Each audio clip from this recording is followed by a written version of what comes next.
Welcome to the Pompey Politics Podcast, the podcast where we explore issues of local, national, and international significance in a calm, measured, and reasonable way to get to the heart of the matter. I'm Ian Tiny Morris. And I'm Simon Sansbury. Good evening and welcome everyone from our short Easter break. So into our summer season. Is it a spring-summer connection? Today or is in a it, bit of... are we into summer already? Have you jumped the gun, Simon? Well, I don't know, but hopefully it's not going to ruin the weather. Because otherwise, when we break up in July, then what's surely that after that when we come back is August. But anyway, talking of calm and reasonable, but probably thoroughly annoyed. They might use different words, and we'll let them use them in a second. We are joined this evening by Solent WASPI women. To talk to us about their campaign and where that is now and what's happened recently and what their response is to the government's response to the Ombudsman basically saying that there should be compensation. So good evening and welcome, ladies. Evening. Okay, so I'll let each of you introduce yourselves in a second, but just before I do, please, if I can just remind all of our viewers that if you do want to join in on the conversation, please do let us know what you think on Facebook and on YouTube. Give us a like, give us a thumbs up, give us a comment, give us a subscribe, give us a follow. But basically, we feed off that sort of stuff because basically. There's no money in it otherwise.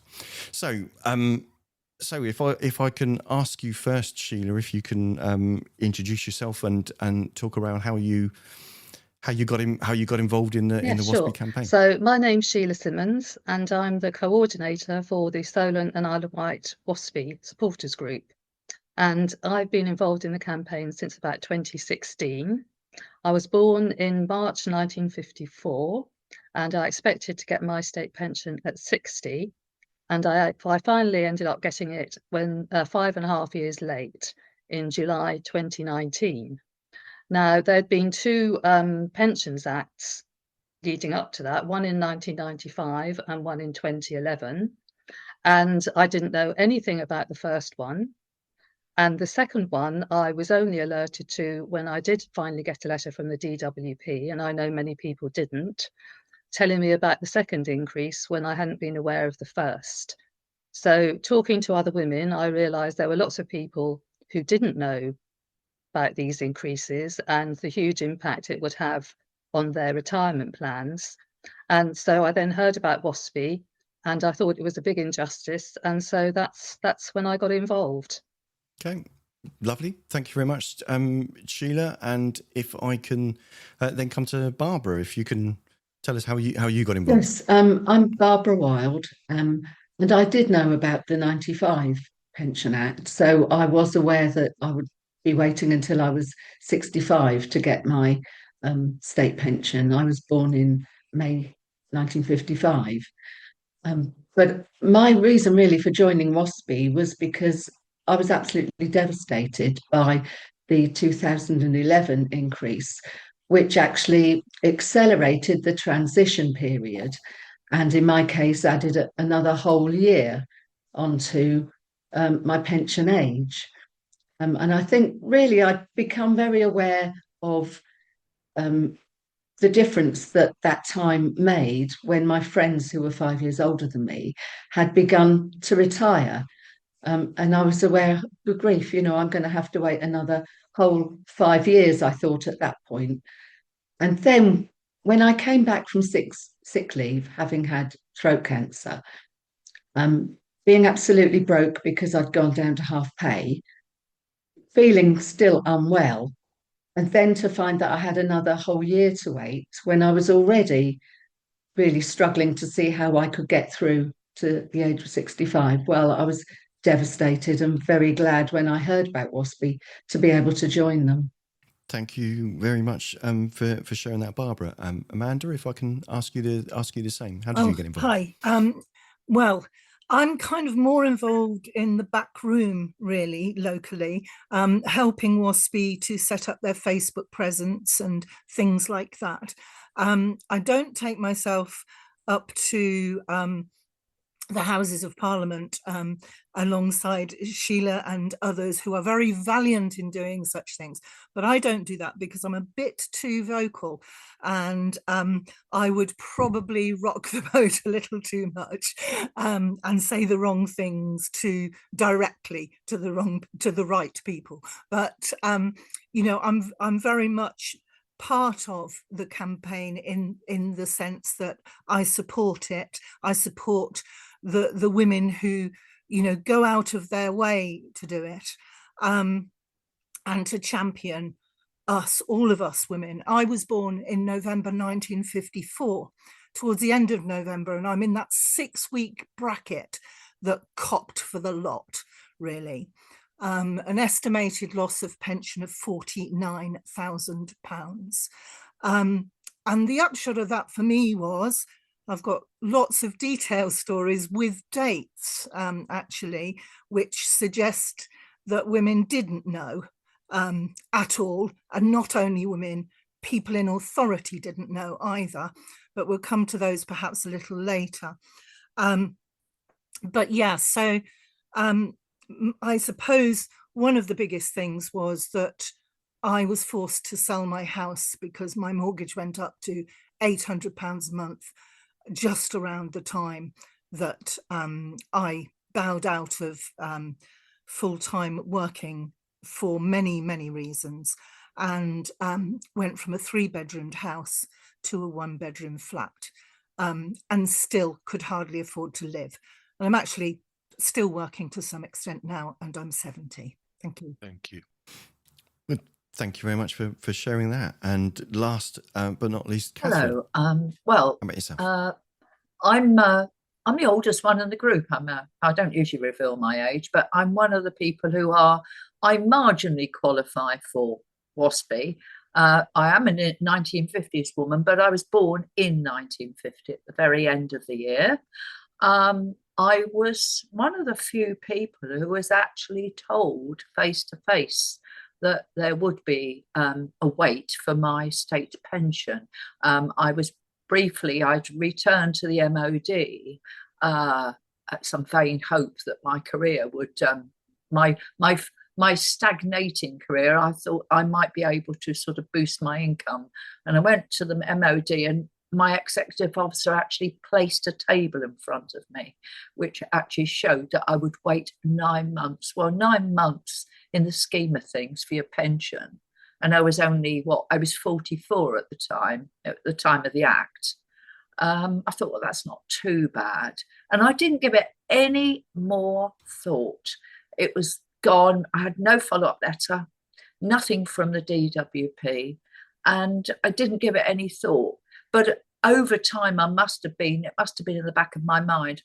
Anyway, fast forward to the year, to whenever it was, 2015, I think it was then, I bumped into Sheila, who I knew sort of slightly, and I asked her what she was doing now. And she explained that she was campaigning with an organisation called WASPI. And I shared the injustice of it, that I realised that many women were in a much worse position than me. I did only wait 9 months. And yet, as Barbara pointed out early, there was this fast forward. They zoomed forward with the pace of change, and I could not believe it. And I joined the campaign around about then, 2015-16. No, that's been brilliant. Thank you all for your introductions and how a brief kind of insight as to how things might impact you. If I can just come back to you, Sheila. We hear the word WASPI a lot. It might be one of those mnemonics that people don't kind of have heard it but don't know what it stands for. And can you just give us a bit of clarity as to what it is that who the WASPI women are, and effectively what your campaign is asking for? Yes, sure. So WASPI is Women Against State Pension Inequality, and we are campaigning for compensation for the way that the changes to state pension age were introduced for women born in the 1950s. The campaign began in 2015 when it became clear that a lot of women didn't know that these changes were taking place. And I should stress that we're campaigning against the process, not the policy, because we actually believe it's right that men and women should have the same state pension age. But the way that it was handled and implemented, with women being kept in the dark, was a huge problem. And WASPI took legal advice and were advised that making complaints of maladministration against the DWP would be the way forward. So that process started, and it was quite a lengthy process. It involved about 4 stages, I think. Women wrote letters of complaint to the DWP because some had had a 6-year delay added to their state pension age, one from 1995 and then one from 2011. And so we put these letters of complaint into the DWP, and the aim of that was to get them to the Parliamentary and Health Service Ombudsman for a ruling. And so that's what happened. Thousands of women actually put in their complaints, and in the end, there were so many that they stopped accepting anymore. Right. The Ombudsman selected 6 cases, which he said was representative of all the issues that were being talked about when women sent in their complaints. And eventually, after a 6-year long investigation, we were vindicated by the Ombudsman, who said that the evidence showed from the DWP was that they knew that women didn't know what was happening and they failed to do anything about it. So the Ombudsman said that was maladministration. He said that that caused an injustice, and he said that women should be compensated for that maladministration. And he took the unusual step of laying his report before Parliament, because all his dealings with the DWP indicated that they would not comply with the recommendations. So that's where we are at the moment. And I guess for our younger listeners or viewers, prior to sort of 1950, there was a difference in the state pension age where women retired at 60, men retired at 65.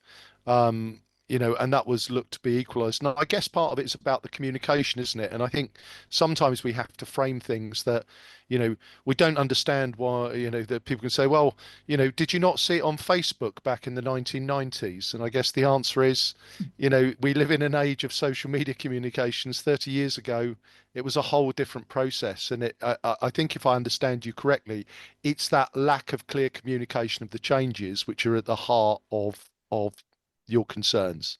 That's it, absolutely, Ian. That's right. Yes, it's the failure to properly communicate life impacting changes. The policy itself is right. We don't have any argument with that. It's right that men and women should receive their state pension at the same age, but you have to be given plenty of warning so that you can prepare for such a major change, especially for women who have not been, shall we say, advantaged in pension opportunities or pay opportunities. And that's something we'll come on to, I'm sure. But, a lot more women than men are reliant on the state pension in their retirement. So for us, this is a huge issue. Yeah, and I think it will probably come to that later, Sheila, because there's definitely a cultural landscape to set this against as well, isn't there? Absolutely, So yes. no, thank you for making that so clear. Simon. Lovely, thank you.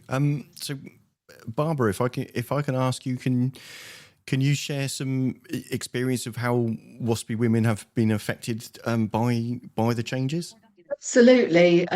Certainly, a lot of people weren't in the sort of more fortunate position I was in having an occupational pension to be able to fall back on, because I didn't make it till 66. I took advantage of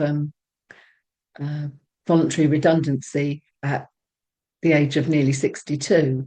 But the result of that was that I was just living on a small occupational pension, and my savings have really depleted. But certainly in the campaigning with WASPI, we've heard about people, women who have divorced, and the divorce lawyers didn't know, and so they were having their divorce settlements based on the fact that they would retire at 60, which has made a huge difference to them. People have made life-changing decisions, maybe to leave work and care for someone, thinking that they only had a short while to wait for their pensions. And in fact, very belatedly found out that they were going to have to wait another up to 6 years. So, we've heard some terrible stories about people who have been really disadvantaged by the fact that they didn't know about the state pension changes. But as you've said, it's not just about that. It's the fact that, you're calling this, are we the shortchanged generation? And yes, we are, because of the way work has changed so much. And many women face the motherhood penalty, if you like. We don't have the same opportunities necessarily to build up big pension pots because of working part-time to care for children, and being carers for other family members. So, certainly I would agree with the premise that we are the shortchanged generation. It's kind of double or triple whammy then, really, in that case.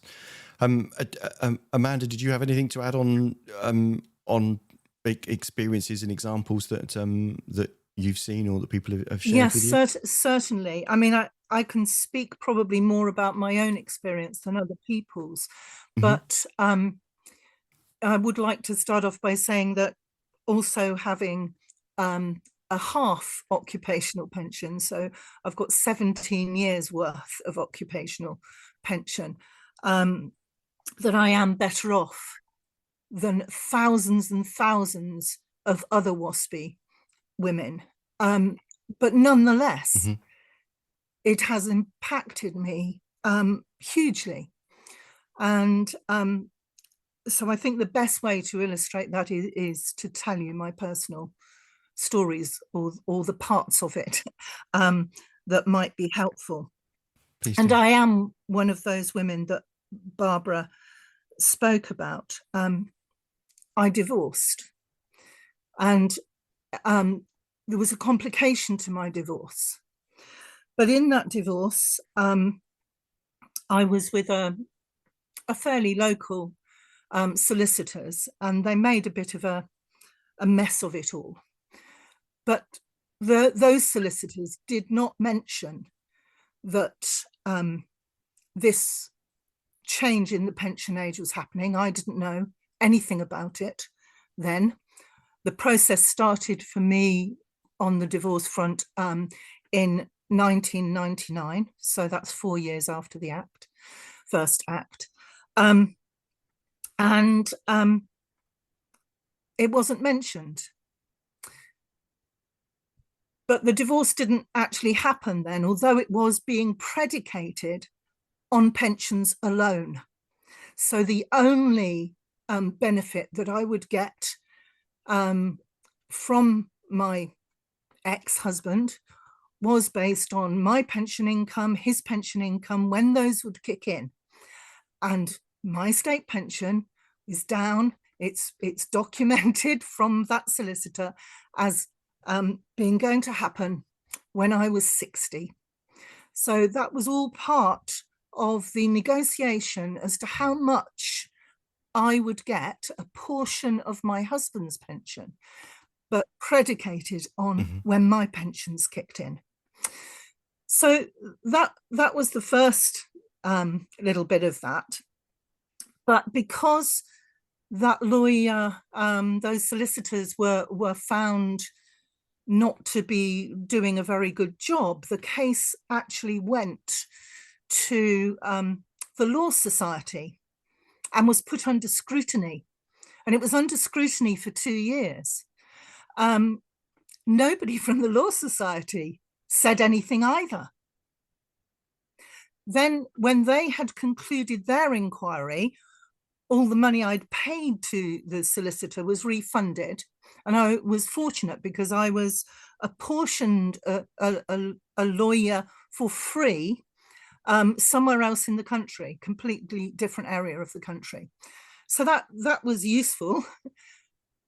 But that new lawyer didn't mention it either.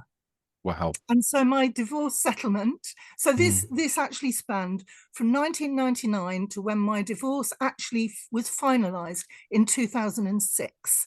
And no one, lawyers, solicitors, law society, employees alike, had picked up on it, mentioned that my state pension would not Wow. come through when I was 60. And so my divorce settlement was still predicated on that premise.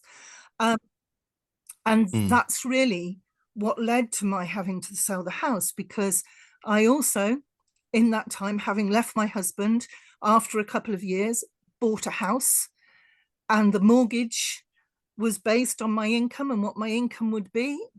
And nothing there was said about my not retiring at 60. And so it went on.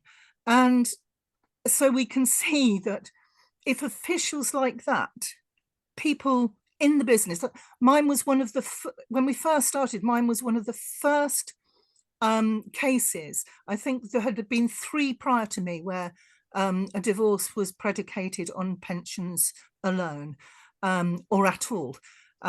So it was fairly new to them, but you would think they would know the law, wouldn't you? But yes, there was all of that. And then for a number of reasons, I took early retirement when I was 54, almost 55. There were lots of reasons for that. But in conversation with Hampshire County Council Finance Office, I was made aware that I wouldn't be retiring at 60. And was I sure that this was the right thing to do, to take retirement from my teaching job early? Well, it was the right thing to do. And I won't go into the details of that now, but the delay that they told me was one of 2 years, not the 5 that the law said at that time, because it was that it all happened in 2009. I was told 2 years, when in actual fact I should have been told 5. And I made a calculation, therefore, that when I took my teacher's pension, which would happen immediately, I could draw down a lump sum, which I would put to one side, which would see me through those 2 years. But of course, it wasn't enough to see me through 6. So No. I went back to work. I actually did still work anyway, and was expecting to work in some capacity till I was 60. But I've continued to do work where I can, mostly on 0 contracts, which, you know, are also difficult, of course. But trying to find a job when you're post 60 is very, very difficult. Nobody wants to invest in someone who might be ill, who, might not be as quick at something as a younger person might be. And so the types of jobs that you can get are not the ones that pay particularly well, usually. And, you're in a vulnerable position because it's never, or almost never, secure employment. Thank you. No, thank you. It's a very personal and detailed kind of explanation of all of those things going wrong. Just as a follow up to that, I just wondered if I can ask Catherine: is the situation kind of worse in any particular industries or any geographies? Is it kind of worse in some areas than others, or is it kind of quite evenly spread? I don't think it is. But can I just say that Amanda's experience, it's a case of there but for the grace of God go I. Now, I could have been in that great 6-year dip if I'd been a little bit younger. If I were, born in 1955. The familiarity, it's very hard to answer this question. You could do a north-south divide, and you could look and say that women in the north of my age, born in the 1950s, have seen, their careers have mirrored the decline in industry and the depletion of work, and the fact that so many women across that area have had to go into part-time. The husbands lost jobs, so they had to go into part-time work, which is poorly paid, probably temporary. Those are the part-time temporary people, and I am a part-time temporary person. The part-time temporary people anywhere are vulnerable. They lose out on their national insurance, so they don't have a full state pension. And of course, we know that the change, if you were a woman born in the 1950s, a big hack of your career, you haven't been able to join a part-time, you haven't been able to join your occupational pension if you were part-time. That didn't change till the 90s. That had a direct effect on me. I've got a very poor teacher's pension because I wasn't able to join when I started teaching. But, it's easy to say there's a north-south divide because you're now looking, the south of England is the area now, of course, where public sector cuts are. So, in fact, those women, we've all suffered historical inequalities. So our drag on our careers, being assumed that we were going to leave and have babies, that affected you whether you did or not. And the fact that employers could ask you, well, are you going to get married and leave? Well, because we're not going to invest in you. But you could then look at the south of England and say, well, we can't play catch up because we're disadvantaged anyway. Clearly, someone in a professional occupation who at least has got a good occupational pension is better off than someone who's had to survive. I'm sure we could all find from our own knowledge some dreadful, really heartbreaking stories of ill health. And in the north, you correlate their poor situation with really chronic mortality rates, women dying in their early 60s. It's quite dreadful. But so I would say that none of us are safe. If you look at the academic world, like, Amanda and I both share that in common. There are a lot of lecturers doing a really stonking job with doctorates. They're on 0 hours or not much better than that. So I'm having a little ramble there, but No. And the other thing I have to say is that whether we have a good occupational pension and we are actually comfortably off, and we maybe got husbands who've looked after us, that state pension is our right. Whether we are poor or rich, we have a right to have that state pension. Sorry, I'm thank you, Catherine. There's some really good points. If we can just now look at this through the sort of political lens. Prior to the last election, there were an awful lot of high-profile politicians in opposition who seemed very supportive of the WASPI cause. That seems to have melted away. Can I ask you, Sheila, for your kind of observations on that, and how does that make you feel? Well, it's extraordinary, isn't it? We were, I don't know, call us naive, I don't know, but we had we were brought up to that if we did the right things and we worked hard and we paid our tax and we paid our national insurance, that the state would give us some measure of security in older age. And also, when the politicians in opposition, who for years and years have been standing alongside us.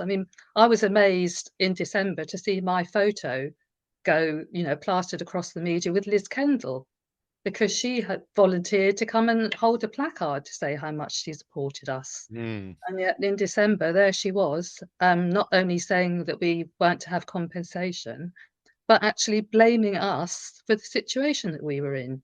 So it was extraordinary to us.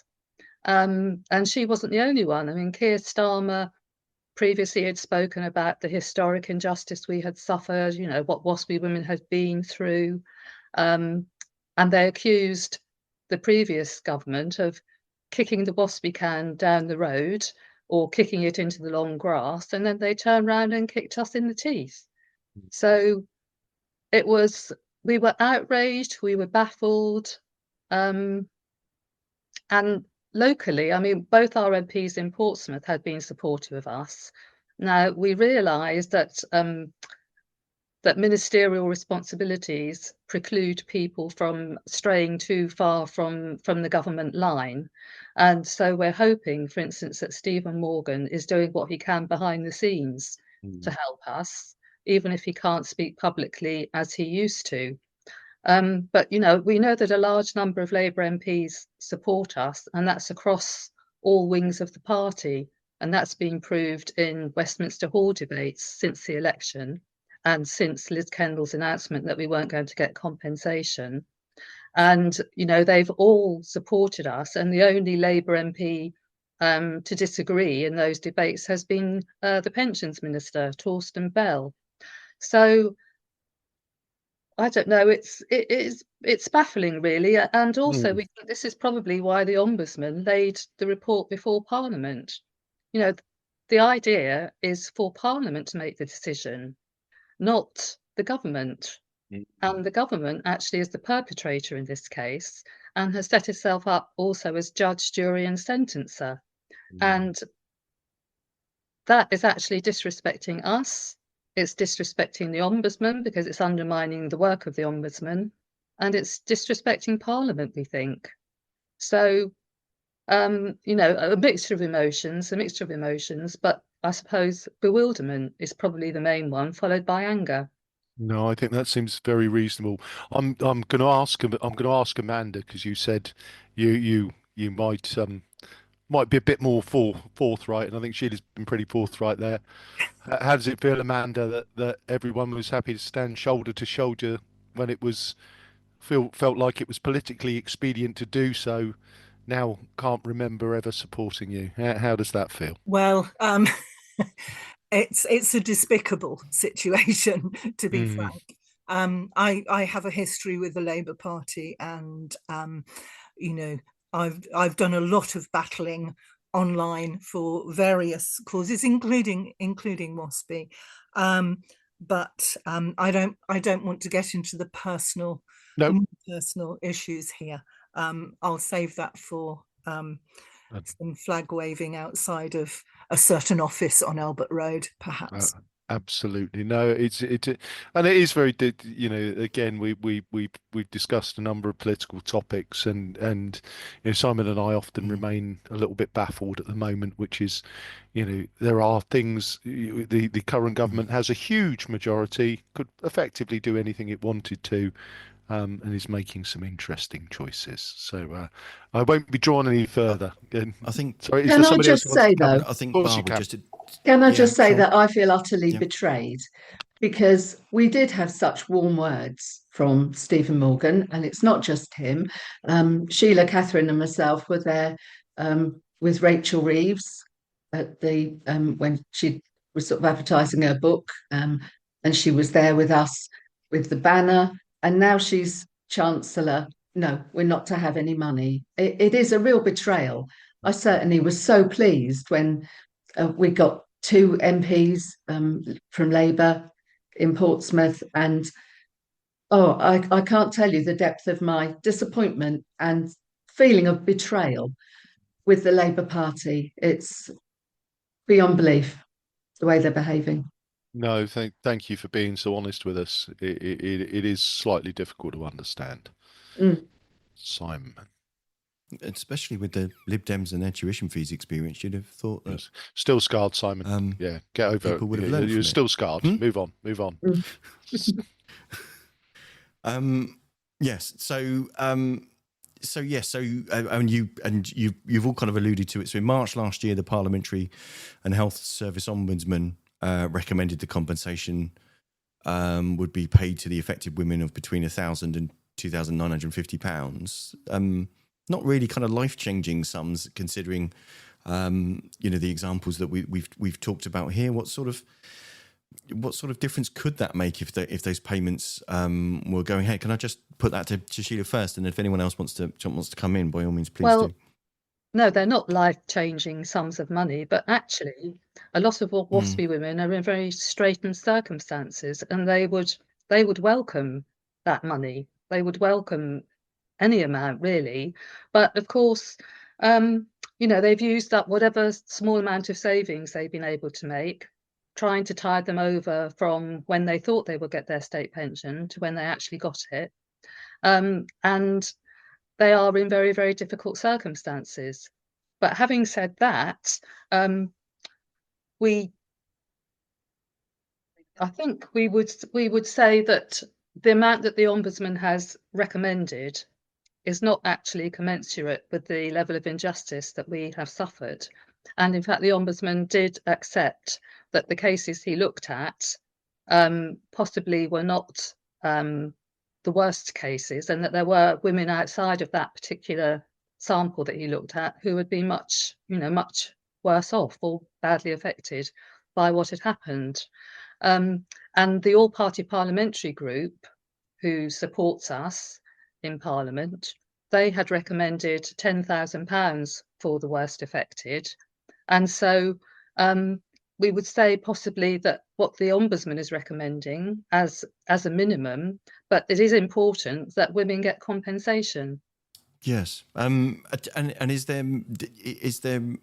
much hope of getting the government to reverse its positions and make those payments while they can still be of some help? I don't want to kind of say that indelicately, because well, they could do that now. They could do the right thing and backtrack. There's nothing to stop them doing that. You know, we'll probably talk in a minute about the court case that we're hoping to pursue, but there's nothing to stop them doing the right thing. You know, they 99.9% of Ombudsman's recommendations are complied with, and the Ombudsman said that he fears becoming a toothless tiger if the government can just ride roughshod over the recommendations. And that really is why it should go to Parliament for a vote, because it's not for the government to decide this, it's for Parliament to decide this. It's for MPs to decide this. It's for MPs to have a free vote to decide this. And so, you know, the government just taking that decision for itself is, well, it's not justice, actually. We feel that we've been stitched up by the government because they're not allowing Parliament to have a say. And they're ignoring what's being said by its own independent watchdog. So we really can't understand why they're doing this. And we would say you came to government on a platform of restoring trust and integrity to government, and you came declaring to be the party of social justice.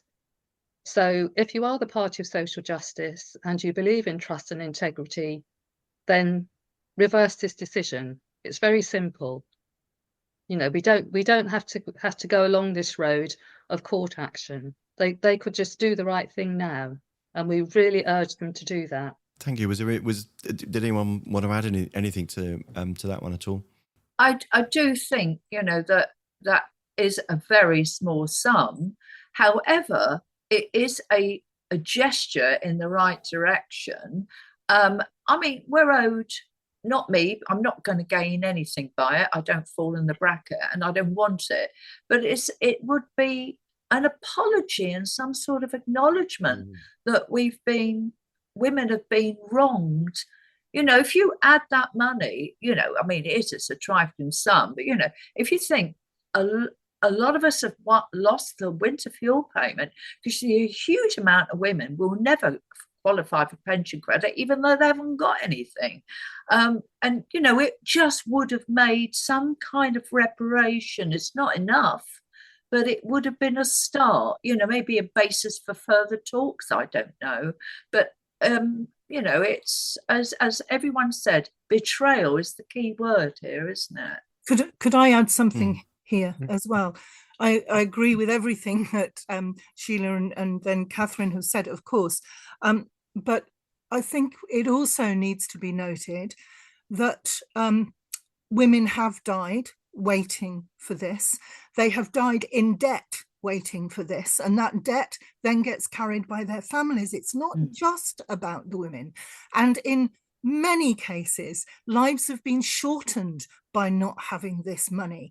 You know, I sit here in the winter in a very, very low temperature because I'm still paying off the debt from when I was having to buy my food on credit cards. And, you know, it's not a good place to be sitting in a flat at, you know, 11 degrees, 12 degrees, because you simply cannot afford the fuel. And all because you've accrued debt because there was such a delay that you didn't know about. And as we've all said previously, you know, there are people far worse off than us, women far worse off than we are. And we all know of the stories about women moving into their cars because they couldn't do anything else because they didn't have the money to do it. And yes, an acknowledgement by the apportioning of the Ombudsman's recommendation would be something. At least it would be an acknowledgement, but at the moment we've got faces turned to the wall, and that's just not on. Well, thank you for that, and that leads me on to that sudden. Can I just say one other thing? Go, please. That in increasing our state pension age, the government has saved over £181 billion. Wow. We're asking for a fraction of that in compensation. I'd just like to make that point. No, and I think that's a really valid point. It is that element of, you know, in terms of, and thank you, it's been really helpful for kind of you to lay that out, and it leads me into that next question, which is, it feels like there is an element of doubling down at the moment from the government, which is oh, you knew really, didn't you? And I guess in terms of, you've got the Ombudsman's recommendations, has the government offered anything to kind of substantiate their position, or is it, as you kind of describe it, sort of faces to the wall, they've said their piece and now they're sort of hoping you might go away? Well, if they're hoping that, you know, no chance. But anyway, yes, they did say that 90% of us knew, which came as a shock to most of us who didn't. And they based that on a very small survey that was done, I think, in 2006 on fewer than 2,000 people, a couple of hundred of which were women in our cohort. And it was on the basis of a general question about, did you know there could be changes to the state pension age in the future? It wasn't a question about personal impact, or do you know what's happening with your personal state pension? It was just a very vague survey. And I mean, the Ombudsman himself called it a red herring. He saw a whole breadth of evidence, including evidence from the DWP itself, which showed that it knew that many women didn't know, and it chose to sit back and do nothing. So, you know, we refute that assertion completely. We completely refute that. And it's just adding insult to injury to try and throw that at us, as if to say, you know, it's your fault. And to hear Liz Kendall say that when she has stood alongside us and knows that what she was saying couldn't possibly be true is, again, it's outrageous. No, thank you. And it is one of those things where you kind of, if you stand back and look at it objectively, you know, I find myself scratching my head on this one. You know, Simon. Well, you can see that we've both done a lot of head scratching. So you've gone through quite the roller coaster. You've made your case. It appeared that, you know, your campaign was landing to the right ears and was getting listened to. You raised the funds, you gained political support, and even agreement from the Ombudsman, as you've said, and then for the government to then reject those conclusions. So I guess the $64 million question is what's next for the campaign? What are the next steps? What hopes are there for, you know, turning this around and and putting right the wrong that you've talked about? Well, after legal advice, we WASPI were advised to seek judicial review because the government's decision making on this, first to say, yes, we admit we were wrong, there was maladministration, but we're not going to do anything about it, just seems perverse. So there's going to be a judicial review, we hope. A Crowdjustice appeal was launched and it reached its initial target in double quick time. We've raised £188,000 to date, and we're hoping that the High Court will force the government to go back and make a lawful decision on this, because we feel that the reasoning is irrational, and it really can't go without being challenged. It must be challenged, and that's what we're hoping to do in court. Of course, it doesn't have to be like this. They could, as we said earlier, they could just reverse their decision, but we're not going to back down. We have to pursue this because we have right on our side, and it's a matter of justice for us. Thank you. Did anyone else want to come in on? Yeah, on I would that just one? like to say that how on earth do they think citizens can hold their government to account if they are going to completely ignore an independent ombudsman? I mean, what are you supposed to do? How can, I mean, part of the reason that I campaign with WASPI is to be a role model for my grandchildren. When you see an injustice, you must do something about it. You can't just sit and let people ride roughshod over you.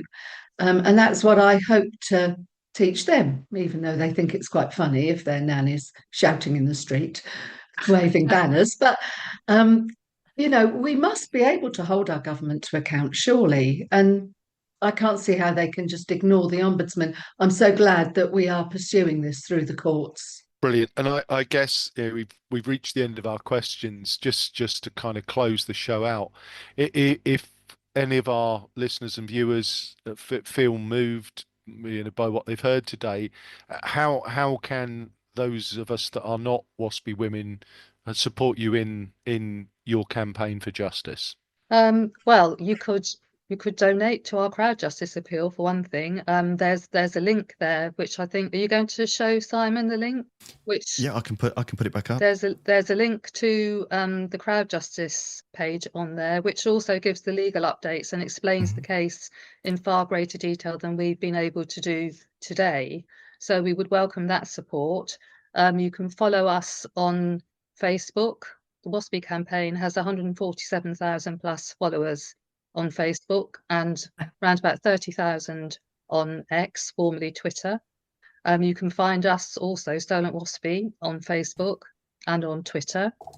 And I would just say, following on from what Barbara said about how can a government ride roughshod over the ombudsman, this isn't just a matter for us, because the ombudsman is there to hold government departments to account when they make mistakes. So it might be us this time, it might be you next. So it's in everyone's interests that the integrity of the ombudsman is upheld, and that the government can't get away with undermining it. Indeed, I mean, it was one of the points that we kind of thought about, and when we had an earlier draft of the questions, there seemed to be lots of injustices that the government or the governments of recent years have faced or looked at, but it seems a strange and unjust situation to have an ombudsman conclude that an injustice has taken place, but not have the power to insist that the government actually does something about it. That kind of doesn't feel right. And as Barbara said, that kind of speaks to that. How do you hold them to account if there isn't actually really a power, rather than, I guess, at the ballot box, to say, actually, this thing was wrong, now do something to correct it? Well, yes, absolutely. Begs the question, why have an ombudsman, really?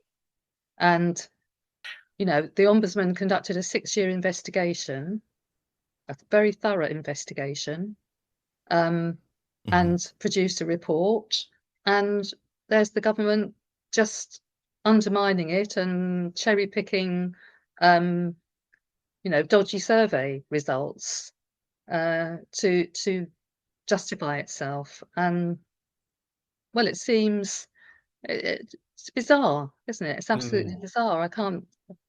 I haven't really got the words, I don't think, to describe how I feel about it. And I just say that it's not just the things that we are taking them to court about and have complained to the Ombudsman about have been because they are unlawful, and our lawyers tell us that's been the way to go. But there are a lot of things that have happened that, even though they might have been lawful, just seem to be wrong. Especially things like the acceleration of the transition that happened as a result of the 2011 Act. All the reasons that 1950s born women have been disadvantaged, in the first place, and that adding insult to injury by compounding these things, they might not be unlawful, but there's a lot that's happened that has been wrong. It's a wider problem than just, the months where they didn't take action and they did know that women didn't know. It's a lot broader than that. No, and I think that's an excellent point you make. Sometimes with these things, there are the things that are unlawful, and there are the things which just aren't morally right. And it feels like in this particular campaign, you've got both on your side. And I guess it is that word bizarre, as to if that's still not enough, where do you go next is really the head scratching moment, because you would have thought with everything, that phrase having right on your side would have been enough in this instance. I think it's come as a bit of a shock to find that the government, in a way, is seeing us as the enemy. We've been vindicated, and they seem to be fighting tooth and nail to evade their responsibilities. And, what fair-minded government would do that?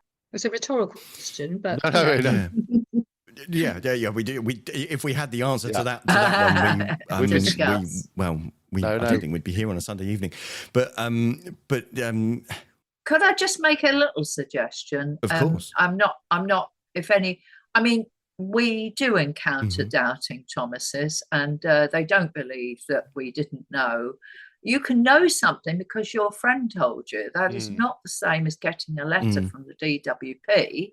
However, the other thing to say is, if you don't believe us, the Ombudsman's final report, it is long, but it's not sort of full of legalese. It is very readable, and there is so much evidence in there. If only the government had taken time to read that final report, they couldn't have possibly made up this story about how we all knew. It's I did see some of the responses on Twitter we got. There was one response that we'd got which was kind of, I'll use your phrases, I like it so much.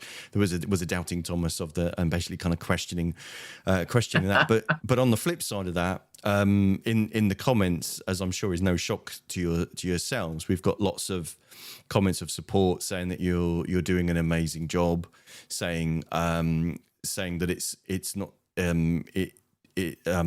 women basically saying now that it's the principle and the injustice as much as just the actual money, and it's a absolute kick in the teeth. And obviously this decision has been made under this ruling government, but it obviously the previous government didn't seem to be in any rush to come to a conclusion that would have paid out either.